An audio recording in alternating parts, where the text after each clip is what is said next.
Bien-aimés dans le Seigneur, nous allons partager la parole de Dieu dans cette journée spéciale, journée de Pâques. Et cette parole que nous allons partager, nous allons les lire avec l'évangéliste Modeste dans Jean et dans Romains chapitre 5, versets 6 à 11. Romains chapitre 5, versets 6 à 11, je vais lire au nom de notre Seigneur Jésus-Christ.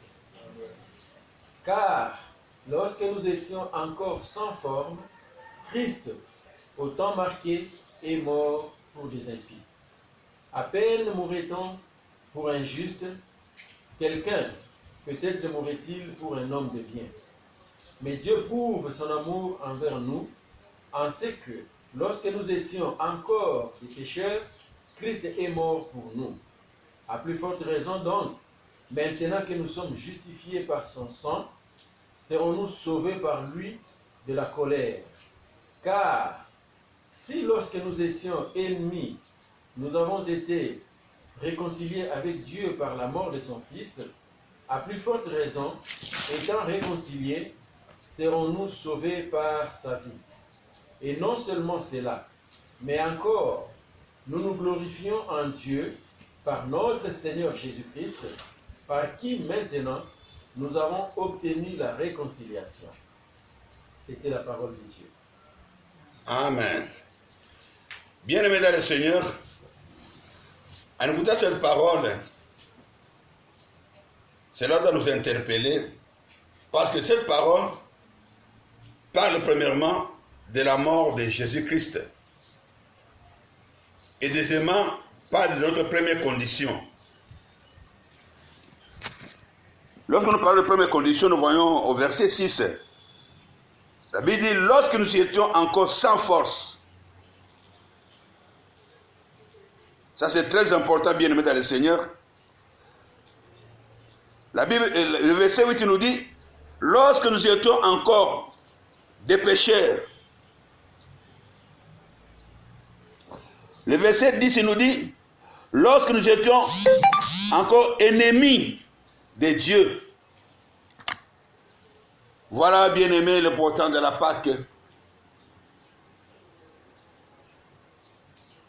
Ce que je viens d'énumérer ici, c'est ça la condition humaine que l'homme a hérité d'Adam et Ève. Et cette condition, c'est une condition de souffrance. De souffrance, c'est parce que il n'y avait que la loi de la malédiction qui agissait dans la vie de l'homme.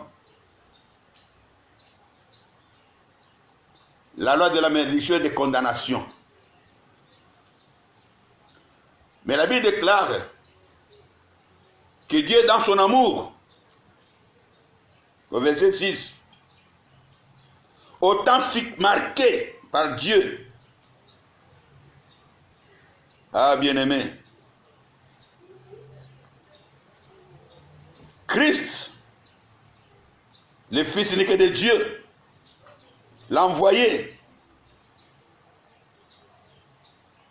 a accepté de venir mourir pour nous. Pas parce que nous étions déjà des biens. C'est comme au verset 7 nous dit, à peine on peut mourir pour les gens des biens. Et il faudrait trouver quelqu'un qui meurt pour les gens des biens. Christ n'est pas mort parce que nous étions de bonnes personnes. On meurt souvent que pour faire du bien à ceux qu'on aime. Mais la Bible dit que nous étions les ennemis. Nous étions dans le péché. Sans force. Voilà. Je peux dire tout simplement, comme la Bible déclare, les ténèbres ne régneront pas toujours. Pas que c'est le temps fixé par Dieu. Où son fils devait mourir. À la place de plusieurs. Devait verser son sang. pour nous racheter. Oh bien-aimés dans le Seigneur, en fait que notre condition change. Le Pâques aussi, c'est le changement de vie. Et si nous comprenons cela, bien-aimés, nous allons comprendre que Jésus-Christ est venu pour faire une démarcation entre la condition humaine malheureuse et l'avenir heureux de l'homme sur la terre. Mais pour que cela puisse se faire, il faut comprendre qu'il y a un monde nouveau. Donc, la Pâque est là pour nous introduire dans un monde nouveau. Un monde que le monde terrestre ne connaît pas. C'est pourquoi on parle d'un monde nouveau. C'est nouveau pour quiconque croit en Christ. Ce monde amène la vie éternelle. La vie éternelle, nous lisons tous les jours ici, c'est la vie de Dieu. Et cette vie-là, on ne peut la voir qu'en Jésus-Christ. La Bible dit, dans Jean 14, verset 1er, que votre cœur ne se trouble point. Croyez en Dieu et croyez en moi. Bien-aimés dans le Seigneur, ce monde, c'est un monde de troubles. C'est un monde qui n'amène que la peur, la crainte, qui n'amène que des soucis, des stress. Nulle part, on ne peut trouver la paix. La paix, c'est dans un monde que nous ne connaissons pas. La paix, c'est dans un monde nouveau. Voilà pourquoi Jésus a dit ces jours-là, je vous donne la paix, pas comme le monde vous la donne. Parce que la paix de Jésus, c'est pour un monde nouveau. Bien-aimés dans le Seigneur, Pâques nous fait entrer dans ce monde nouveau. Et pour entrer dans ce monde nouveau, Jésus a dit à Thomas, vous connaissez les chemins. Et les chemins, c'est dans Jean 14, verset 6. Ni n'ira vers mon Père sans passer par moi, car je suis le chemin, la vérité et la vie. Donc, bien-aimé, quiconque ne croit pas en Jésus-Christ, quiconque n'entre pas en Christ, ne pourra pas entrer dans le monde nouveau que la Pâque nous apporte. Et nous allons lire le premier passage avec pasteur Maman Apôtre dans le livre de Jean, chapitre 3, verset 3 et verset 7.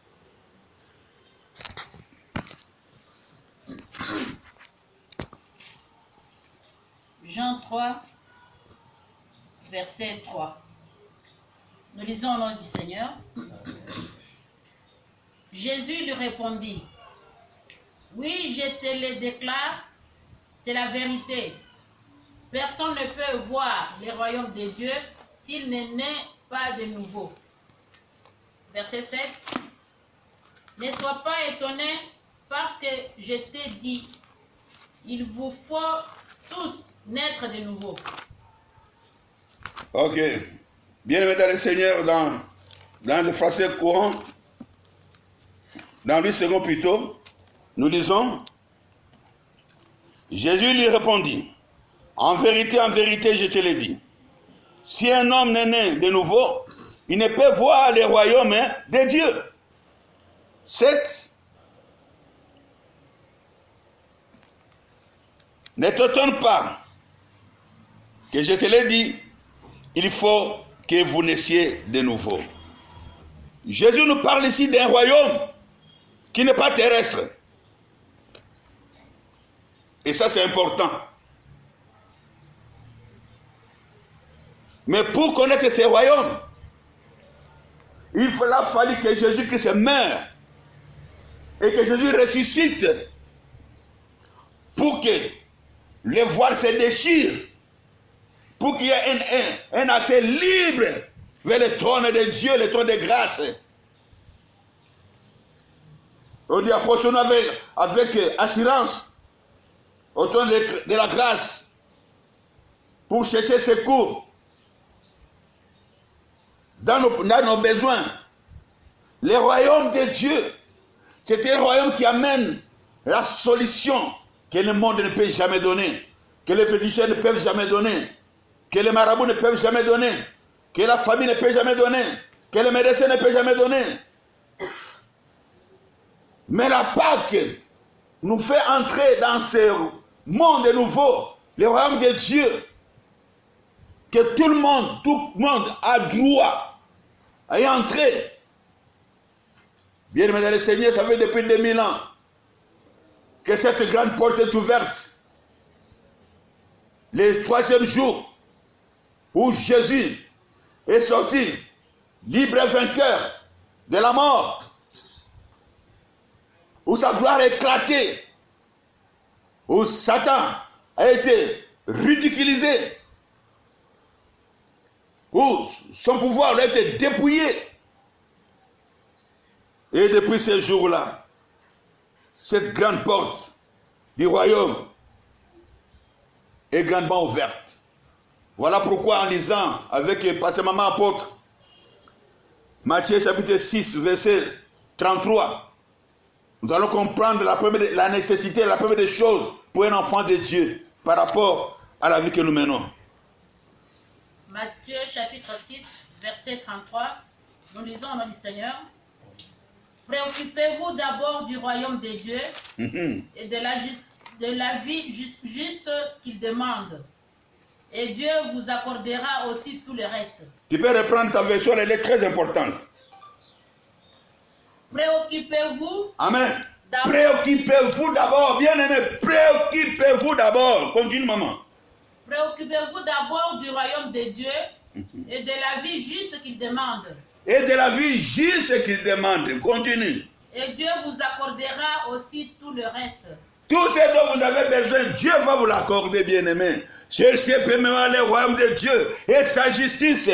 Et le reste vous sera donné comme des cadeaux. Bien-aimé, un enfant de Dieu n'a pas à mourir pour trouver le bonheur.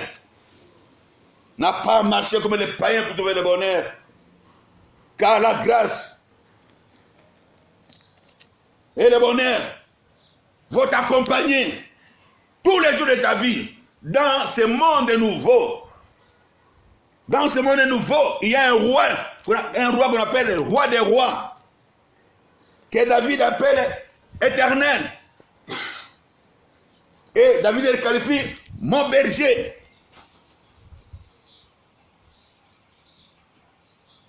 Qui te fait manger dans le vert pâturage, qui dresse une table devant tes ennemis, qui te fait marcher dans la vallée de l'homme et de la mort. Et tu n'auras ni crainte, ni du matin, ni le soir. Tu vas terroriser Goliath.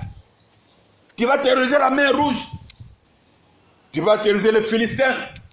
Et tous les sorciers de ton village. Lorsque tu entres dans ce monde nouveau, bien aimé, il faut le chercher. Celui qui les cherche et qui les trouve a trouvé le bonheur. Parce que Jésus a dit, sans moi vous ne pouvez rien faire. Mais attachez à moi, vous porterez beaucoup de fruits. Oh bien-aimé dans le Seigneur. Mais quand on cherche cette justice de Dieu, cette justice de Dieu va nous justifier dans tout ce que nous allons faire. Ça sera le témoignage de la vie que nous menons. La justice de Dieu amène le témoignage que vous n'appartenez plus à ce monde, que vous appartenez maintenant au monde nouveau. Et nous pouvons lire cela avec l'évangéliste Modeste dans 2 Corinthiens 5, verset 17. Ce passage est très important, bien-aimé dans le Seigneur. Écoutez ce que ce passage déclare. Pour la gloire de notre Seigneur. Ce n'est pas moi qui l'ai dit. C'est la Bible qui le déclare. Pour notre bonheur. 2 Corinthiens, chapitre 5, verset 17, je vais lire au nom du Seigneur Jésus. Si quelqu'un est en Christ, il est une nouvelle créature. Les choses anciennes sont passées, voici toutes choses sont devenues nouvelles. Oh bien-aimé dans le Seigneur, lorsque vous entrez dans Christ, vous entrez dans la Pâque. C'est-à-dire lorsque vous avez la révélation de la Pâque en vous.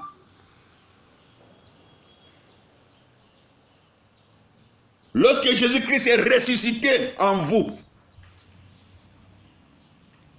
cela fait de vous une nouvelle création. Une nouvelle création. Donc votre esprit est né et attaché à Dieu. Votre esprit est vivifié. Votre esprit rentre dans le premier plan de Dieu. Ça vous fait entrer dans le royaume de Dieu. Ça vous fait entrer dans la profondeur même de Dieu. Ça vous fait vivre la vie d'un enfant de Dieu. Sans la Pâque, tout cela serait impossible. Les choses anciennes sont passées. Et voici, toutes choses sont devenues nouvelles. Et lorsque vous entrez dans ce monde nouveau, il faut prendre une décision personnelle. Personne ne va prendre la décision à ta place. Vous devez faire votre choix. Choisir votre camp. Vous ne pouvez plus marcher dans les deux camps à la fois. Non, bien-aimé. La parole de Dieu déclare dans Deutéronome chapitre 30, au verset 19, la Bible déclare: j'ai mis devant toi la vie et la mort, la bénédiction et la malédiction. Choisis la vie. Jésus est venu. La Pâque est venue nous éclairer pour que nous puissions choisir la vie. Plus jamais la mort. Que la Pâque soit une révélation pour toi aujourd'hui. Toi qui souffres. Toi qui ne sais pas sur quel pied marcher. Pourtant tu pries beaucoup. Alors tu dois faire ton choix aujourd'hui. Au temps d'Élie, le peuple clochait de deux côtés. Mais Élie a dit: jusqu'à quand vous clocherez de deux côtés? Si Baal est votre Dieu, allez vers Baal. Si l'Éternel est votre Dieu, allez vers l'Éternel. Mais aujourd'hui, je vais vous montrer qui est le véritable Dieu que vous devez choisir. Parce que notre Dieu ne nous demande pas de choisir comme dans le choix de Figofio.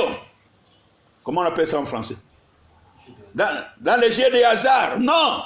Dieu, lui, il veut d'abord démontrer sa puissance.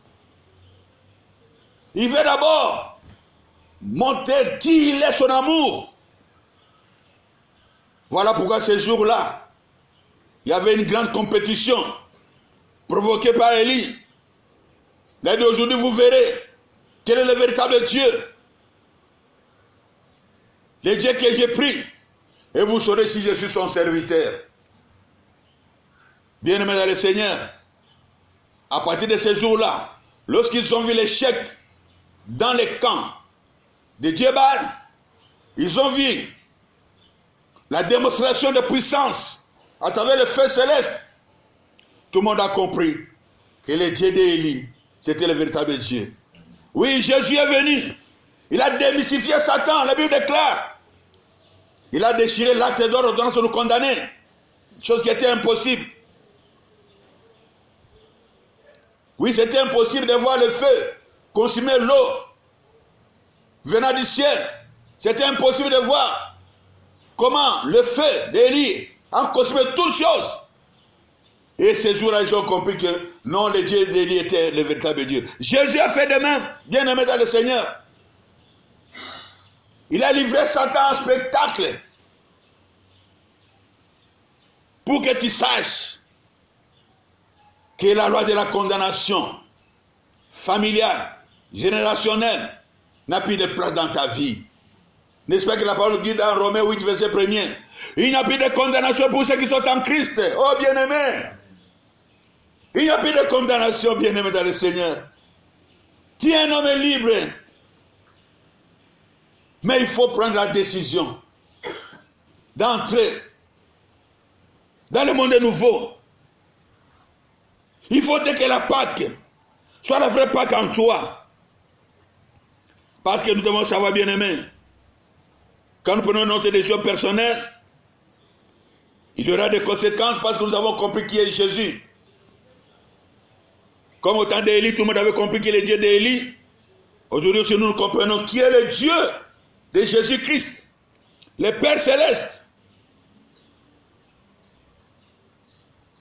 Le passé est passé lorsque la Pâque prend la part de notre vie. Parce que Jésus-Christ nous a rachetés. Le passé a été racheté. Je ne sais pas qu'est-ce que tu as fait. Chacun a son passé qu'il est retenu prisonnier. Chacun a son passé qui donne la force à Satan. Mais Jésus-Christ, par la Pâque, par le sacrifice, il a racheté notre passé. En rachetant notre passé, il vient rassurer notre présent. Là où tu es, même si tu ne vois encore rien du tout, sache que la Pâque est là. Sois sûr que ton avenir est déjà rassuré. Ne regarde plus à gauche et à droite.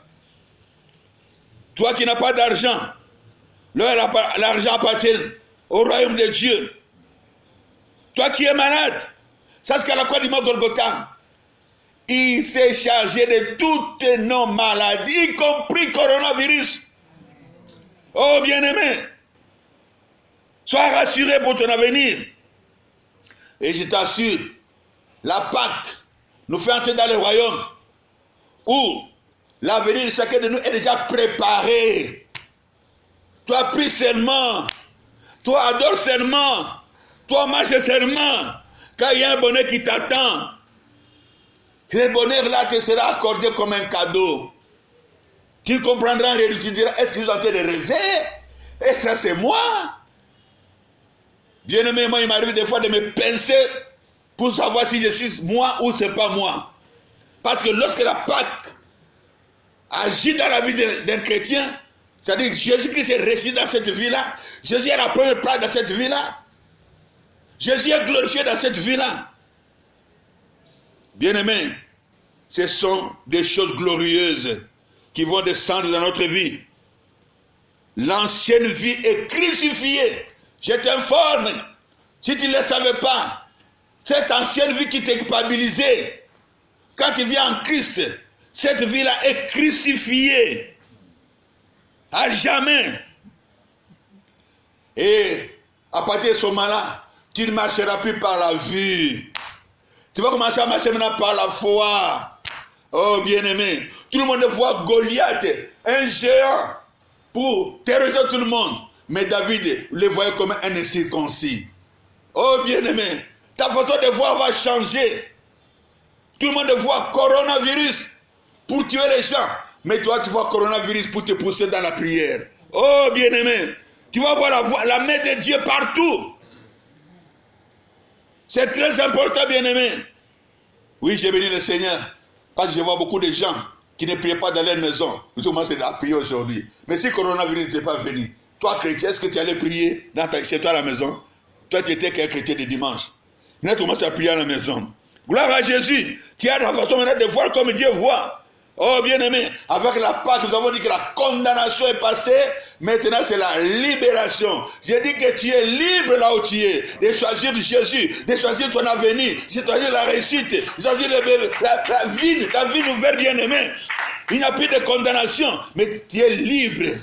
Tu avais la volonté de faire beaucoup de choses, mais tu ne veux pas les faire parce qu'il y avait la condamnation. Maintenant que Jésus-Christ est ressuscité, oh bien-aimé, tu vas arriver. Tout ce que tu vas entreprendre va réussir, bien-aimé dans le Seigneur. Tout ce que tu vas commencer, tu vas arriver jusqu'au bout, parce qu'il est là, fait l'oméga de ta vie. Il est là, fait l'oméga de ta vie, bien-aimé dans le Seigneur. Oh, il est bien. Il est notre Dieu. Plus de ténèbres dans ta vie, mon Dieu. Plus de ténèbres, parce que le Saint-Esprit est là. Quand il reçoit Jésus-Christ, il te baptise du Saint-Esprit. Son esprit amène la lumière dans ta vie, bien-aimé dans le Seigneur. Et lorsque la lumière est en toi, la lumière c'est la vérité. La Bible déclare, vous connaîtrez la vérité, et la vérité vous affranchira. Avec la Pâque, la vérité est entrée dans ta vie. La vérité est entrée dans ta conscience. Tu es conscient maintenant de la réussite, du succès, parce que la Pâque enlève les ténèbres. Oh bien-aimé, la Pâque nous délivre de toute prison. Je ne sais pas dans quelle prison tu te trouves. Elle est spirituelle, physique, financière, sociale, matérielle. Ça s'appelle prison. Mais la liberté, c'est Jésus-Christ qui la porte, bien-aimé. En Christ, tu es libre de sortir. En Christ, tu es libre de dire, moi aussi, je peux aller. Moi aussi, je vais réussir. Moi aussi, comme ce jour-là, Jésus avait dit, celui-ci est aussi le fils d'Abraham. Zachée était malheureux dans son intérieur. Mais lorsqu'il a rencontré Jésus, oh bien-aimé dans le Seigneur, Jésus, celui-ci est aussi le fils d'Abraham. Ça veut dire quoi? Il va maintenant marcher par la foi. Bien-aimé dans le Seigneur, lorsque la Pâque arrive dans notre vie, la vie de recul, la vie de tâtonnement, la vie de marquer les pas, et passer, bien-aimé dans le Seigneur. Maintenant, c'est marcher vers l'avant. Tu iras de l'avant. Quand tu marches, bien-aimé, tu regardes plus en arrière. Les choses anciennes sont passées. Voici maintenant, tout chose est nouvelle. Il n'y a que des choses nouvelles que tu vas rencontrer. Le passé, ça sera le passé. Hier, c'est hier. Mais demain, bien-aimé, il y a des grandes choses qui t'attendent. Oh, bien-aimé, nous devons bénir le Seigneur à cause de la Pâque. Nous devons bénir le Seigneur parce qu'il est glorifié. Nous devons bénir le Seigneur parce qu'il est juste, bon et fidèle. Oh, bien-aimé dans le Seigneur, le temps de faiblesse est passé. Même aujourd'hui, on te dit, lorsque tu es faible, fais attention, le coronavirus amène la faiblesse dans le corps. Mais je t'assure, bien-aimé dans le Seigneur, Jésus-Christ amène l'onction dans ta vie. Cette onction va te donner une nouvelle énergie, une puissance pour marcher sur les serpents, sur les scorpions, et sur toute l'option de l'ennemi. Et sur le coronavirus, parce que le corona, c'est la puissance de l'ennemi. Avec l'énergie de Jésus-Christ, tu seras jamais fort pour écraser tes ennemis. Que ce soit le jour, que ce soit la nuit. Bien-aimé dans le Seigneur, plus de désespoir. Oh, bien-aimé, le temps est déjà fixé. Pourquoi es-tu dans le désespoir? Parce que le Seigneur nous dit, il n'a que des projets de paix pour nous. Dans Jérémie 29, verset 11, projet de paix. Et pour avoir l'avenir et de l'espérance, le plan de Dieu qui se trouve dans le nouveau monde, le royaume de Dieu, il n'y a que l'espérance. Même si tu ne vois rien aujourd'hui, parce qu'il est là, c'est lui le roi des rois. Il appelle à Israël ce qui n'existe pas. Crois qu'il le fera aussi pour toi. Il y a aussi un miracle pour toi. Pas qui amène aussi le miracle dans la vie de tous ceux qui sont désespérés. Oh bien-aimé dans le Seigneur, pas que c'est notre délivrance des ténèbres à la lumière. Comment ne pas bénir notre Dieu, lui qui est venu dans ce monde, enfin de prendre ta place. Bien-aimé dans le Seigneur, tu dois sortir du doute. Tu dois être, pas qu'amène nous, c'est l'appétit de la foi. Tu dois marcher dans la foi, comme Jésus a dit à Marthe. Si tu crois, tu verras. Bien-aimé dans le Seigneur, si tu crois que Jésus est ressuscité aujourd'hui dans ta vie, tu verras ce que tu n'as jamais vu. Tu verras ce que ton père n'a jamais vu. Tu verras ce que ton grand-père n'a jamais vu. Tu verras ce que tes collègues n'ont jamais vu. Tu verras ce que les gens de ta génération n'ont jamais vu. Parce que c'est quelque chose de spécial pour toi. Et il t'a créé pour cela. Voilà pourquoi nous disons que la Pâque, c'est notre révélation. Il nous montre le monde nouveau.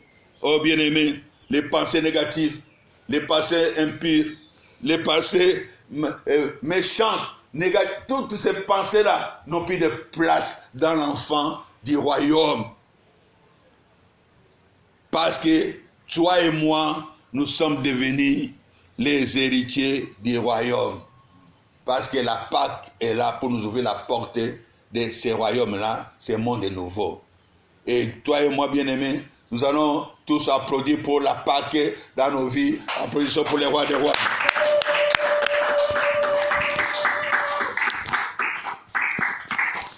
Et voilà pourquoi je t'invite maintenant, bien-aimé, de te mettre debout